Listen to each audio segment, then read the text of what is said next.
আমাদের RAC 63 ticket ছিল। তো হচ্ছে দুইজন লোক 57-এ উঠছে। তো ওরা উঠেছে হচ্ছে শিয়ালদা স্টেশনে। তারপরে অ্যাপ্রোচ টাইম 3টার দিকে তারা হচ্ছে আমাদেরকে ডাকছে, ডেকে ঘুম থেকে ডেকে তুলে বলতেছে আমরা তো মালদা স্টেশনে নেমে যাব, চলন্ত ট্রেন কিন্তু মালদা না কোন স্টেশন আমরা জানি না। তো বলতেছে মালদা স্টেশনে নেমে যাব, তোমরা হচ্ছে আমাদের দুইটা সিট ওনাদের ছিল 60 আর 57, বলতেছে তোমরা এই দুইটাতে ঘুমায় যাও, শুয়ে পড়ো চা খেয়ে। বললো যে চা খেয়ে শুয়ে পড়ো। তারপর আমার কাজিনকে চা দিছে, লাল চা।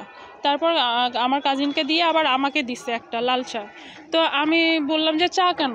বলতেছে খাও, খেয়ে শুয়ে পড়ো। আমি বলছি চা কেন খাবো, আমি চা খাবো না। তখন বলতেছে চা খাও, গলাটা ছেড়ে দিবে। তো আমি দেখলাম যে একটু চা, ওই লোকগুলো। তারপর আমি দেখলাম যে একটু চা, তখন আমি চাটা খাইছি। খাওয়ার পরে আমার পার্স আর ফোন নিয়ে আমি মাথার কাছে রেখে আমি শুইছি। শোয়ার পরে আমার কাজিনও শুয়ে পড়ছে। শোয়ার পরে ঘুম ভেঙে দেখি যে কালকে 25 তারিখ সন্ধ্যা দিকে আমরা হচ্ছি হসপিটালে। আমার স্যালাইন লাগানো হাতে, আমাকে 2টা স্যালাইন দিচ্ছে। দেওয়ার পরে আমার জ্ঞান ফিরছে। তারপরে হচ্ছে দেখলাম যে আমার পার্সে 15,000 রুপি ছিল, সেটা নাই। তারপর 5,000 বাংলাদেশি টাকা ছিল, সেটা নাই। আর আমার হাতে একটা গোল্ডের 4 আনার 4 গ্রামের ব্রেসলেট ছিল, সেটা নাই।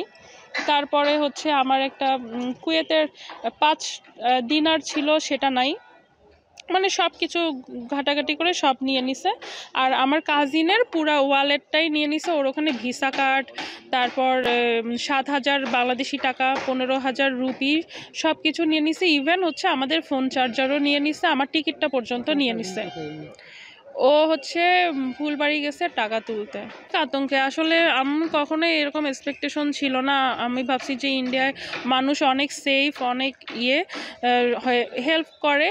তো আমি হচ্ছে কালকে FIR করছি। পুলিশ আমাকে, এখানকার পুলিশ বলছে যে কালকে আমরা পুলিশের আন্ডারেই ছিলাম। পুলিশ বলছে যে FIR করেন, না হলে লিখিত দেন যে আমরা যা হয়ে গেছে এগুলোর মধ্যে আর নাই। তো আমি বলছি না, আমি FIR করব। তখন FIR লিখছি। তখন উনি বলছে যে আপনাকে মালদা স্টেশন যেতে হবে না, আপনাকে ফোন করবে, আপনার ফোন নাম্বার দিয়ে দিচ্ছি, আপনাকে ফোন করবে, তখন আপনি আপনার স্টেটমেন্ট দিয়ে দিন। আমি বলছি আচ্ছা ঠিক আছে। তারপর ওনাদের একজন মহিলা পুলিশ আমাদেরকে এখানে রেখে যায় রাতে।